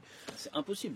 Avec des changements pas possibles. Avec moi, j'ai vu là où je travaille, il y avait une daronne, elle était en train de bosser, en train en même temps d'être au téléphone avec un de ses gamins parce qu'il y a des soucis. Et le patron qui l'engueule parce qu'elle est au téléphone main libre alors qu'elle gère des soucis. Enfin, mais non, mais c'est une folie. c'est une folie de conditions de travail. Donc c'est en ça que les syndicats, eux, devraient pousser vers là et pas attendre que les gens viennent dans la lutte. Mais les gens, ils s'organisent sans eux déjà. Hein. Oui, mais Et d'ailleurs, ça leur plaît pas quand Non, c'est le mais- cas. Et je pense que de l'hésitation du 10, c'est de la peur de se confronter à ça aussi que vient cette peur des partis classiques et des syndicats classiques, tu vois. C'est que ceux qui se jouent le 10, c'est ça aussi. À un moment donné, on va se retrouver, quand on se retrouve avec un ensemble de gens hétéroclites où tu vas avoir des réactionnaires dedans. Moi, je suis pas en mode, c'est un mouvement qui est naturellement de gauche. Ils sont déjà en train d'abandonner ceux qui sont les Nicolas là parce qu'ils disent ouais mais attends le 10 c'est un mercredi. On Oui, bosse. mais hors de cela, ça on va en revenir, mais hors de cela, tu vas avoir dedans des gens qui vont te dire, oui mais attends, regarde, parce qu'il y a les étrangers qui viennent nous enlever notre travail, parce que tu as vu les chiffres de délinquance, ils sont abreuvés de ça toute la journée. Oui. Et c'est là pour moi où t'es militant ou pas militant, c'est qu'au lieu de dire j'y vais pas, ils sont réactionnaires, mais alors tu sers à quoi? Justement, c'est là où ton travail doit être d'aller les voir et de leur expliquer, écoute Coco, chaque année, on est en train de gagner 1 million de personnes qui sont en dessous du seuil de pauvreté. Regarde les chiffres. En fait, à un moment donné aussi, il faut aller aux choses essentielles. On est à 10 millions de personnes sous le seuil de pauvreté. Il y a à peu près 2 à 2,5 millions de chômeurs. Il y a à peu près, c'est même moins, 2 millions de bénéficiaires du RSA. Ça veut dire, et sachant que tu peux être chômeur ou RSA et travailler en même temps. Et puis sachant que c'est Ça veut les dire- chiffres officiels, c'est-à-dire qu'il Ah ouais, non, y a je aussi sors que des des chiffres chômeurs qui officiels. sont virés des... Oui, et je te parle des Français. Les étrangers, ils sont pas là-dedans. Ça veut dire, donc 2,5 millions et à peu près 2 millions. Et sachant que tu peux être dans un cas ou dans l'autre et travailler en même temps. 10 millions de gens en dessous du seuil de pauvreté. Ça veut dire que la plupart des gens en dessous du seuil de pauvreté travaillent. La plupart des gens, ce qu'on a fait, ce que nous ont fait les Macron, ce qu'ils ont fait, les différents gouvernements qui se sont succédés, qu'ils soient de gauche ou de droite, c'était de toute façon que des libéraux ou des libéraux conservateurs, mais ça n'a rien changé. La seule chose qu'ils ont fait, c'est précariser le travail. Il faut arrêter de penser qu'il y a de moins en moins de travail. Ils ont précarisé le travail. Donc, nous, ce qu'il faut qu'on commence à travailler, à revendiquer, ce sont nos droits sur le travail, sur la responsabilité qu'on a dessus, mais il va pas falloir qu'on commence, il va falloir qu'on commence à expliquer, écoute, quand tu dis c'est les étrangers, quand tu dis c'est les Arabes, quand tu dis c'est la réalité, c'est que effectivement, eux, ce sont ceux qui ont les boulots les plus précaires, eux, ce sont ceux qui sont le plus sous le seuil de pauvreté, et que si tu bouges pas le cul, ça va être toi qui vas y être, et si tu veux que ta situation s'améliore, ça veut dire que tu vas devoir bosser à militer pour eux en priorité, et pas pour eux en priorité. Mais non, mais pas pour eux en priorité par bonté d'âme de cœur. Mais parce que si c'est ton camarade de lutte en tant que travailleur et que toi tu veux gagner ta lutte en tant que travailleur, mais tu luttes par le bas, tu obtiens des droits par le bas. C'est-à-dire que tu dis il faut d'abord qu'on rentre en égalité. Non, mais ça c'est quelque chose qui a été complètement oublié en fait. Bien sûr que si. Si, bien sûr. Et le problème c'est que comme on travaille que par le haut, c'est trop facile pour nos ennemis de dire regardez comment ils sont avantagés. Fatalement, si tu fais les luttes par le haut, les seules choses que tu mets en avant, c'est tu dis regardez notre salaire il baisse, mais les autres ils disent ouais mais ton salaire il est à 2000 balles, regarde ceux qui sont à 1000 balles. Mais moi, hors de ça, sauf que la bataille elle est médiatique aussi. Oui. Elle est médiatique de fou. Mais la bataille, parce que tu dis, les gens ils sont biberonnés à ça. Les gens ils sont biberonnés à se dire c'est les étrangers. Mais attends, c'est ce que je te dis d'habitude aussi. Moi je te dis toujours que le travail de la gauche des partis et celui des syndicats dans les boîtes, boîtes, c'est d'aller faire du porte-à-porte. Et dans les syndicats, c'est d'aller dans les boîtes, d'aller voir les gens. Mais d'aller voir les gens de là où ils sont. C'est-à-dire, pas de là où tu es toi, leur dire, rejoins-moi, mais c'est toi, t'en es où, de quoi t'as besoin. Oui, tu vois, c'est en ça que ça fait longtemps que je te dis que la gauche, c'est son mode d'action principal. Sauf que les médias touchent des millions de personnes. Pendant que nous, on va aller faire du porte-à-porte, on va taper 50 personnes dans la journée. Je sais que c'est important. Je sais que pour une municipale... Si tu touches 50 personnes, tu touches pas 50 personnes. Oui, tu touches les familles. Bien sûr. Oui, ça se ramifie, mais sur les 50 personnes que tu as vues, est-ce que tu as convaincu les 50... Le maire de New York, plus d'1 million porte-à-porte. C'est l'exemple même. Non mais le maire, oui d'accord, il a fait ça. Mais sauf qu'il a aussi tapé ultra fort avec ses vidéos qu'il a fait sur les réseaux. Plus d'1 million porte-à-porte. Ouais, mais les vidéos, tu sais, c'est comme nous, au Havre des Luttes, souvent on nous dit, ah ouais, dis donc, vous avez réussi. Tu sais, le truc un petit peu influenceur, nanani, que nous, on n'a pas en plus. Vous avez réussi à toucher des gens. Comment vous faites avec les algos? Mais nous, on fait pas avec les algos. On fait des événements, mais nous, ça part de ce qu'on fait dans la ville, et c'est les gens là où ils nous rencontrent, après ils disent ouais, ils sont intéressants, je vais y aller, je vais les suivre, mais sauf que c'est important d'avoir des organes où on peut raconter ça. C'est un truc de fou, parce que cette voie-là, elle va finir par disparaître si elle n'a pas accès aux gens. Là, on est en train de s'éloigner du débat sur la réaction de la gauche. Pour moi, la gauche, là, c'est le travail ou le bilan qu'elle a fait de ces dernières années. Il faut vraisemblablement. On ne peut pas dire que notre camp est suffisant en termes de nombre, purement stratégique, anti-électoraliste. Il n'est pas assez grand. Bah non. Et que, de toute façon, pour moi, le travail des militants, c'est de... Enfin, tu parles de quoi? En tant que militant ou en tant que gens qui pensent un peu comme nous? Parce que moi, des fois, je me dis, frère, il y a des gens, il y en a plein qui pensent comme nous. C'est juste que ceux qui transforment le pas, qui vont aller au charbon, faire des grèves, des manifs, des trucs, ils sont peu nombreux. C'est juste ça en fait. Non, moi je vais dire la vérité. Moi je pense que les gens, on leur parle d'intangibles. On essaie trop de les prendre pour des cons. Mais vraiment, à gauche, enfin, moi ce que je te disais tout à l'heure sur le fait de frontalement aller sincèrement dans les luttes, les gilets jaunes, on a été très frileux. Tu vois ce que je veux dire. Bien sûr. Et on est. Mais est-ce qu'on n'a pas, enfin. Mais attends. Il y avait quand même un risque que ça réussisse si les gilets. Je pense qu'il y a eu aussi. Il y a eu le Covid. Il y a eu peur. C'est le Covid qui a arrêté le machin. Ouais, mais même il y a eu des samedis où c'était quand même pas loin de l'Élysée le bordel. Hein, mais évidemment. Et que si on avait été un peu plus nombreux. Pourquoi mais sauf que je pense qu'il y a aussi un effet de sidération et mais merde, mais ça veut dire qu'est-ce qu'on va faire en fait après? Il n'y a pas assez de gens qui peut-être ont préparé les. Non, je vais pas parler de Juan Branco, ok? Waouh, je m'attendais pas. Non, s'il te plaît, non, merci. Non, mais sauf que il faut des gens qui nous donnent des boîtes à outils de ce qu'on va faire après. Regarde, imagine le 10 septembre, on arrive à fond à Paris, on met des barricades, paf, on pousse Macron, on le dégage de l'Élysée. Oui, si on fait quoi ça marche pas comme ça. Bah bien sûr que c'est comme ça que ça va marcher. Bien sûr que si. Mais déjà, moi avant.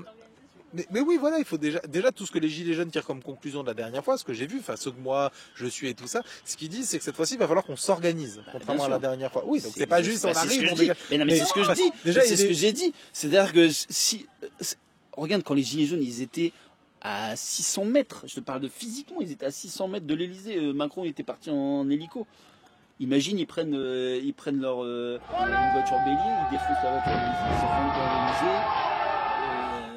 Et on emporte le truc. Je te parle d'un truc de science-fiction. Mais imagine pour l'instant, on n'a que dalle. Non, mais ça, je suis d'accord. Mais ce que je veux qu'on parle aujourd'hui, c'est le problème de ces débats dantesques qu'on a sur une lutte qui n'a pas encore lieu. Mais non, mais moi, ça me paraît fou. En plus, la meilleure chose que pour moi, à la gauche à faire. Allez. Mais pour moi, ce que la gauche, elle a de plus utile à faire, c'est de fermer sa gueule et y aller. Et quand j'ai fermé sa gueule, c'est pas trop, justement, pas gauchiser le mouvement, dans le sens, pas essayer de le récupérer, pas juste dire, on va massivement soutenir la chose, voir ce qui se passe, et aider les gens dans ce qu'on sait faire. Mais par contre aussi, les laisser nous aider, ils vont nous apprendre des choses. Parce que les gens sont pleins ils connaissent bien mieux leur réel que nous. Et moi, je pense que sur beaucoup de choses, la gauche se fourvoie. Ça va être l'occasion de remettre sur la table certains sujets. De l'organisation, de parler politique, vraiment politique. Par exemple, là, avec les élections, et si ça arrive, tout le monde va remettre sur la table, et c'est constant dans le débat politique, et là, ça va y retourner, le vivre ensemble. Non, mais la question, c'est le vivre ensemble. Ça, je vais le marquer en gros. Vivre ensemble avec un cœur. C'est le vivre ensemble. mais non, mais parce que les gens, s'il y a de la casse, on va leur dire que c'est une question de savoir vivre et de vivre ensemble. On va essayer de pousser la chose sur le racisme, tu sais, du vivre ensemble. Le ensemble, c'est qui allez niquer vos mères avec le vivre ensemble. Mais non, mais c'est une notion qui n'a pas de sens politiquement. On vit ensemble, qu'on le veuille ou non. La seule chose qui change dans cette donnée-là, c'est qui organise le fait qu'on vive ensemble et qui en est décisionnaire et qui prend les décisions politiques. Ce sont les seules choses qui changent. Point barre. Et donc, nous, le but, c'est de faire comprendre aux gens, il va falloir que la décision politique nous réappartienne et que l'on décide, nous, en commun, comment est-ce qu'on vit ensemble. Moi, je suis désolé, hein, à Amazon, qui est la boîte la plus libérale du monde, tenue par le plus gros libertarien du monde, qui est le plus individualiste du monde, les gens travaillent ensemble. Ils sont torturés ensemble à bosser. Ah oui, mais c'est pas eux qui décident. Ah, c'est du vivre ensemble. Ah oui, bah, ils vivent ensemble. Ils vivent ensemble, je suis désolé, ils chient dans le même bâtiment, ils mangent ensemble, ils sont connectés carrément. Ils ont un représentant syndical basé. Ça, c'est vrai. Il est en prison. Oui, actuellement, il est effectivement en prison. Mais ce que je veux te dire, c'est que tu vois, on va nous revenir avec des notions vides et qui vont vouloir mobiliser chez nous des affects racistes, Et moi, je pense que c'est là où la gauche, elle doit être sur le terrain, tu vois, avec tout ce qu'elle sait, avec toute son histoire et tout son savoir, pour donner aux gens des outils qui n'ont pas d'habitude. Tu vois que quand on va leur prendre pour des cons, leur dire, attends, mais le vivre ensemble, c'est bien, mais tu vois, attends, il y a les Arabes qui arrivent et dire, oh, hé. Ils ont aucun pouvoir sur comment on vit ensemble. Ils t'ont rien demandé, ils ont encore moins de droits que toi, et alors si tu gagnes des droits, ils vont en bénéficier et vice versa. Donc, pas ton ennemi, celui qui t'exploite, c'est eux. Ceux qui regardent, donnez tout compte, tu vois, on gagne de moins en moins, mais à chaque moment T, la masse monétaire est la même. C'est juste, elle est de moins en moins bien répartie. C'est ça. Parce qu'on parle souvent de création de masse monétaire constante. Oui, effectivement, elle est variable dans le temps. Par contre, à chaque moment où tu l'arrêtes, elle n'est pas infinie. Il y a une masse monétaire fixe. Et la seule chose qui change, c'est la répartition de cette masse monétaire. Tu vois l'évolution. Regarde, attends, c'est que les gens le savent, ça. Mais non, ils le savent pas. Si, les gens le savent, ça. Mais non, ils le savent pas, Alexis. Ils le savent. On n'arrête pas de dire que les milliardaires s'enrichissent. On le dit. Oui, ils s'enrichissent. Mais si tout le monde pouvait être milliardaire, ça serait bien. Ouais, ok, Google. Mais non, mais c'est les gens ce qu'ils te disent, c'est ouais, mais tout, et ils le savent, mais parce qu'en plus on fait tout pour que tu ne le comprennes pas. Oui. C'est complexe ce système économique. Pourtant, c'est incompréhensible. À chaque moment, les sommes que les milliardaires ont sont incompréhensibles. Attends, quand le produit intérieur brut du pays est à peu près, il y a des petites évolutions, mais la croissance est très faible et à peu près constant. Par contre, quand quelques années, tu as les plus riches du pays qui se font plus 500% d'augmentation du patrimoine. Eh bien, il n'y a pas de secret. C'est-à-dire qu'il y a une grosse partie qui nous est sifflée. Oui, mais non, mais là, on a bien vu, le sénateur Fabien Gay a sorti un rapport sénatorial qui prouve que ça n'avait jamais été mis sur table, sur papier. 211 milliards d'euros sont donnés aux entreprises. Mais c'est pas un secret non plus. Hein. Non, mais c'est bien que c'est pas un secret. C'est-à-dire que mais les gouvernements n'avaient pas dit tiens, on donne ça aux entreprises. C'est quand même beaucoup d'argent. Ils viennent nous casser les couilles pour 40 milliards. Vont venir chercher dans nos poches à nous qu'il n'y a rien dedans, il y a des trous. Ils vont venir chercher 40 milliards. Et la réalité, c'est 211 milliards. Mais attends, la réalité, c'est que tu as beaucoup de gens qui n'ont pas conscience, et je les comprends. Parce que moi j'ai été pareil, moi je suis pas né dans une famille qui avait toutes ces notions-là, où t'es éduqué à gauche et tout ça, et ça veut rien dire pour eux. T'as 200, oui, mais bon, si ça permet d'industrialiser le pays, il y a de moins en moins d'emplois, c'est compréhensible. Les charges sont de plus en plus chères. Et attends, c'est vrai qu'on cotise, mais à la fin, on n'a rien. Alors que si on enlevait ces cotisations, à la fin du mois, j'aurais plus. C'est important d'avoir des organes de médias, de presse, parce que ces genre de trucs-là, ça devrait être en première page tous les jours. Tous les jours. Oui, mais tous les jours. Bienvenue dans le capitalisme. Oui, bah d'accord, mais sauf qu'il faut que nous on fasse. Il y en a qui font le boulot, mais oui, il y en a. Nous, on peut pas, nous, à notre échelle, mais il y en a qui font ce travail-là. Nous, on fait notre toute petite part dans le machin. Mais moi, ce que je pense aussi, c'est qu'il va falloir y aller là au 10.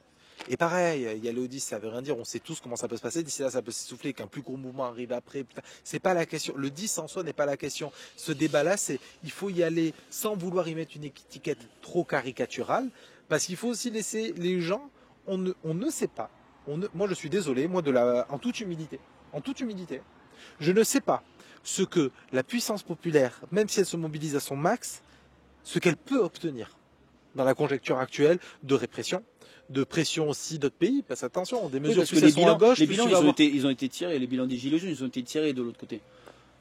Ils ont préparé mais bien sûr. les LBD, ils ont préparé carrément, il n'y a qu'à voir tout le travail que fait Mathieu Rigaud. On a vu l'attirail qui se sont fait, c'est sûr que ça va être complexe. Mais la réalité, moi, je suis... moi, que ça ait lieu ou pas le 10 septembre, je suis déjà de mon camp à moi un peu déçu. Un peu, et d'une autre partie, j'en suis très fier aussi. Non, mais il y a une autre partie aussi où j'en suis très fier. J'ai vu, quand on voit frustration... Mais non, quand on voit frustration, quand on voit parole d'honneur, quand on voit certaines UL de la CGT, il y a déjà des gens qui disent nous, tu sais quoi qu'il arrive, on soutient. Bah oui. Il n'y a même pas de on soutient, on verra après. Et moi j'ai envie de dire, au pire, imagine au pire on perd. Non, au pire on fait un flop quoi. Oui, on perd même. Imaginons, il faut y aller avec la réalité. Imaginons un jour, ça peut nous arriver avec l'hégémonie du pays qui est de plus en plus à droite. Imaginons un jour, on se retrouve à aller en confrontation dans un mouvement, ou à essayer d'aller dedans pour essayer de comprendre les gens et de leur et il vire à droite malgré tout. Imaginons, au pire on perd. Mais moi je suis désolé, moi je préfère avoir les mains sales et qu'on me pointe du doigt en me disant ouais mais toi t'as aidé avec ceux qui sont devenus des fans. Ouais mais écoute j'ai essayé poteau. Moi il y a un moment donné aussi qu'est-ce que la lutte sinon que le fait d'essayer de changer les conditions de vie et pour ça il faut que tu ailles à la rencontre des gens et d'organiser avec eux. Sinon on va éternellement organiser avec nous-mêmes, on va se retrouver éternellement dans des interrogats. C'est le constat qu'on fait. Moi, la seule chose qui est plus nombreuse dans les interrogats qu'on fait depuis des années, c'est les cheveux blancs. C'est la seule chose qui est de plus en plus nombreuse. Les cheveux blancs et les crânes chauves. Moi, le 10 septembre, je serai là. Je fais des affiches. De toute façon, on sera ensemble, t'as pas le choix. Faut qu'il y ait bien quelqu'un qui a la caméra. On va filmer.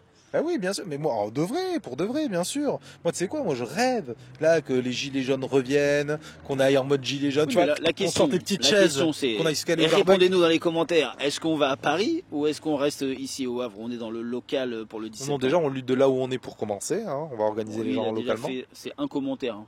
S'il y a plus de commentaires disent allez à Paris. Non, mais surtout moi. Non. Moi, ce qui m'intéresse au-delà de ça, est-ce qu'on va à Paris ou pas? On est sur des projections. On n'a pas le. Mais c'est déjà qu'est-ce que vous pensez par rapport à ça? Parce que moi je suis pas aveugle, je dis pas le mouvement est de gauche ou le mouvement, mais par rapport aux faits, là il y a une confrontation. J'ai vu aujourd'hui il y a un contre-royaliste qui essaye de récupérer le truc. Oui, mais qu'est-ce qu'on en fait? Ils essaieront tous de récupérer le truc jusqu'à ce que sur place. À chaque fois qu'on commence à se chicaner avec les CRS, ils se reculent, ils font oh non mais nous on est non c'est pas possible, c'est pas nous, c'est les gauchistes, c'est les machins. Donc de toute façon, à la fin, ne resteront que les gens avec les t-shirts Che Guevara c'est toi qui me donne envie de pas y aller quoi.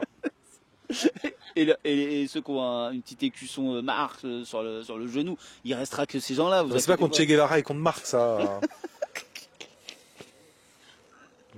Ça va être coupé, vous inquiétez pas.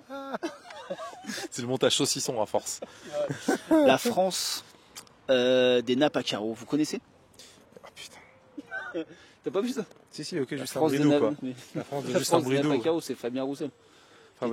Ça me manque la France des nappes à carreaux. C'était là à l'époque où le Tour de France, c'est le vivre ensemble. Est-ce que tu as vu un endroit où il y a... Le vivre ensemble encore. Ouais, je te jure, moi, le vivre ensemble, moi j'ai envie de vivre seul à force. Hein. Tous ceux qui parlent du vivre ensemble nous donnent envie de vivre seul. Retournons à notre sujet du 10 septembre. Moi, je vous dis, les amis, on ne sait pas. On ne peut pas savoir à l'avance qu'un mouvement populaire devient. C'est le principe même, c'est-à-dire...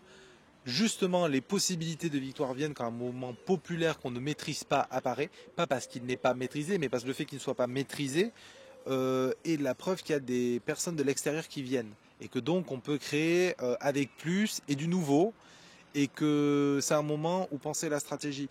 Moi, je ne peux pas me retrouver avec des gens qui toute l'année me parlent théorie, stratégie et tout ça. Quand il y a un moment où, pour faire le gramsciste à la con, j'aime beaucoup Gramsci, une guerre de position, ce qui se présente, là on est sur ça, sur une guerre de position, c'est-à-dire vers quoi on amène le mouvement se présente. Moi, je suis désolé, j'y vais. Et si en face de moi, j'ai des personnes problématiques, je vais essayer d'échanger, je vais essayer de leur montrer qu'il y a du commun. Et c'est vers ça qu'il va falloir qu'on pousse les gens. Et c'est vers ça et contre nos ennemis qui sont communs aussi. Mais c'est ça. Eh oui, mais... L'ennemi, il est clair. Bien sûr. Donc cette lutte-là va être très compliquée et c'est pour ça qu'il faut aller au charbon, c'est pour ça qu'il faut aller le 10 septembre, c'est parce qu'il faut pied à pied ne rien lâcher aux fachos et comme le dit Médine, si les dégoûtés s'en vont, il restera que les dégoûtants et il a archi raison, c'est-à-dire qu'il faut qu'on y aille, il faut qu'on aille lutter contre ces idées-là et on deviendra et aller rencontrer les gens parce que c'est l'occasion de se parler, de prendre le temps. C'est l'occasion de sortir des chaises de camping. Alors de sortir des chaises de camping, non, mais de nos balades autorisées. Ouais, tu vois, maison des syndicats, sous-préf, c'est autorisé, c'est attendu, on fait chez personne. Moi, je pense qu'on les arrange, tu vois, on est devenu du folklore, il faut qu'on sorte de notre folklore. Moi, je pense que c'est un défi de la gauche de sortir de son folklore. Et on est, nous, au Havre, ce qui est une très bonne chose, hein, parce que ça montre qu'il y a une histoire, mais ce qui est aussi le pendant mauvais derrière, c'est aussi, ça nous condamne un petit peu. On est une ville de folklore de gauche, c'est-à-dire qu'on reste dans nos habitudes, c'est très arrangeant pour les personnes qui détiennent le pouvoir, ils savent quand on sort, quand est-ce qu'on arrête de faire la grève, on demande l'autorisation, hein, on demande l'autorisation. Voilà, on demande l'autorisation, on négocie, c'est tranquille. Et les gens, moi je pense qu'ils attendent autre chose, parce qu'il faut pas prendre les gens pour des imbéciles. Nous, on sait qu'on gagnera rien comme ça. Nous qui sommes dedans, on sait qu'on gagnera rien comme ça. Donc eux, qui nous voient de l'extérieur, ils nous trouvent juste ridicules. C'est l'occasion pour nous de réfléchir à d'autres méthodes, de réfléchir à de nouvelles stratégies. Il faut y aller sans condescendance. Il faut y aller avec il faut y aller avec l'envie de comprendre les gens et d'aimer faire du commun. Oui. Et moi, je suis pas non plus pour la condescendance face au folklore, comme tu dis. Mais moi, il y a une manif que j'ai adorée pendant la réforme des retraites. Et il y a eu 2 manifs. On a fait 2 manifs. En fait, il y a eu la manif que tu appelles le folklore, c'est-à-dire qui suivait qui était bien massive. Et il y a un pendant de la manif qui s'est barré à un moment donné, rempli de gilets jaunes et de gens énervés, et on a foutu le sbeul dans le Havre. Et moi, je me suis dit, mais attends, s'il y a le côté imprévisible de ces manifs là, complètement authentiques et énervés, et le côté folklorique, mais on peut gagner sur tous les tableaux en fait, parce que on fout un brin pas possible. Non, mais attention, quand je dis qu'il faut qu'on sorte de notre folklore. C'est le Havre des luttes d'ailleurs, il sait ça un peu, tu vois, à toute petite dose. Moi je trouve que le mouvement Palestine par exemple fait ça très bien en termes national, même localement ils essayent tout le monde, tu vois. Mais quand je dis ça, c'est un impératif que je mets à la gauche, et c'est pas pour la condamner, pareil, c'est un bilan. 2016, on sort du folklore pour les lois travail. 2016, il y a qu'à voir, mais si vous voulez, allez écouter l'interview qu'on a fait avec Reynald, où on en parle de ça justement. T'étais là aussi d'ailleurs, on se dit tournage ensemble, c'est cool cette journée-là. Et justement, Reynald explique comment chaque jour, réunion, mode d'action surprise, tous les jours il y a action surprise. Et en fait, ce qu'il dit, c'est que la manif, c'est un point de convergence après les actions. Ouais. Et parce qu'il y a une grève générale, il y a des convergence, c'est-à-dire qu'ils partaient des entreprises, ils partaient des lieux. Il y avait des actions qui étaient faites, il y a des actions surprises, ils allaient saccager le local du PS par exemple, tu vois, c'est des idées si jamais faire des idées, bref.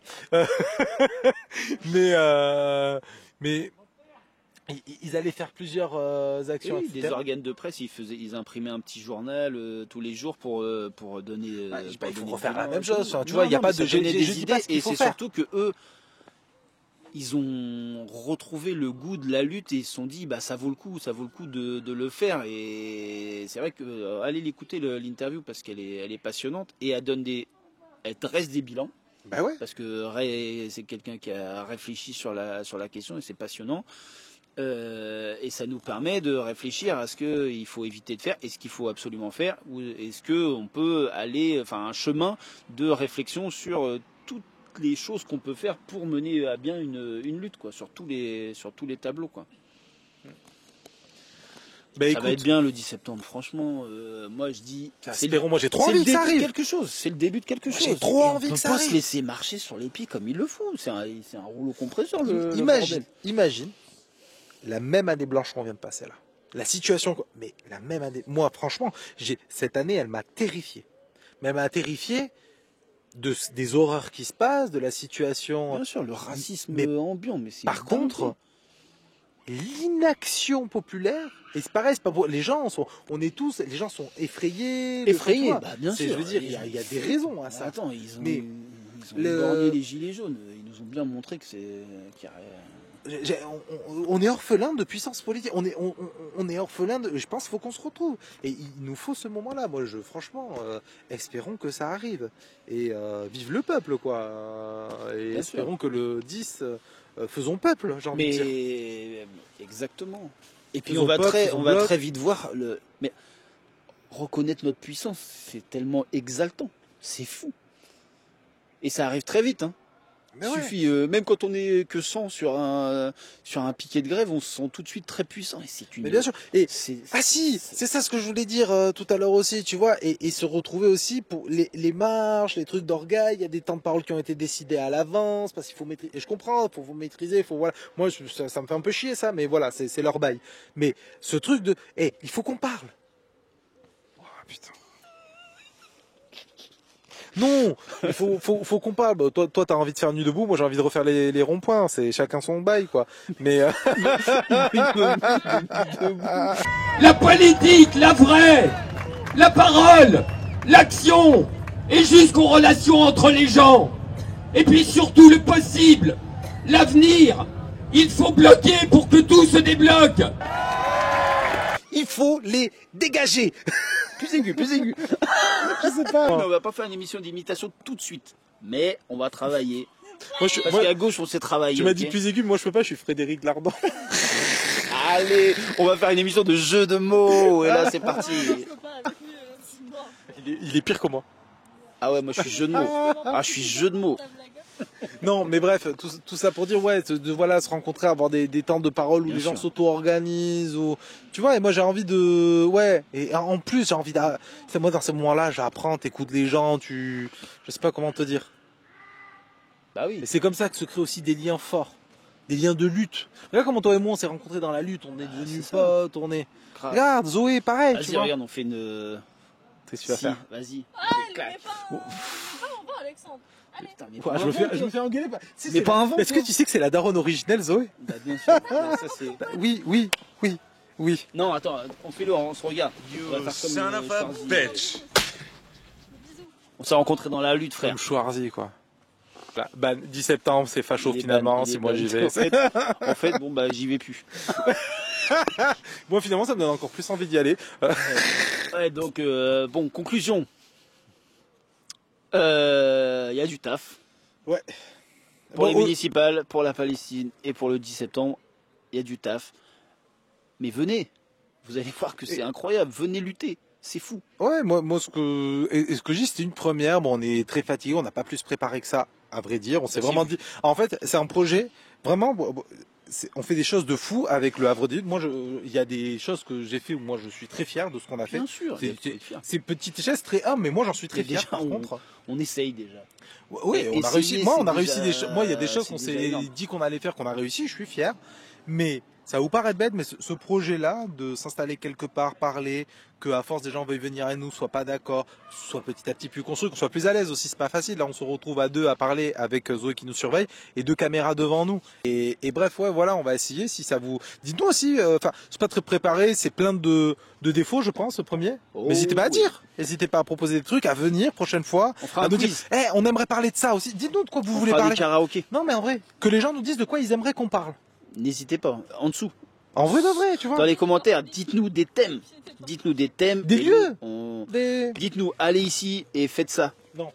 Moi, plus que allez ici et faites ça, c'est venez. Venez chez nous, venez dans notre usine, venez dans notre quartier, venez mettez-vous sur le bureau d'Edouard Philippe.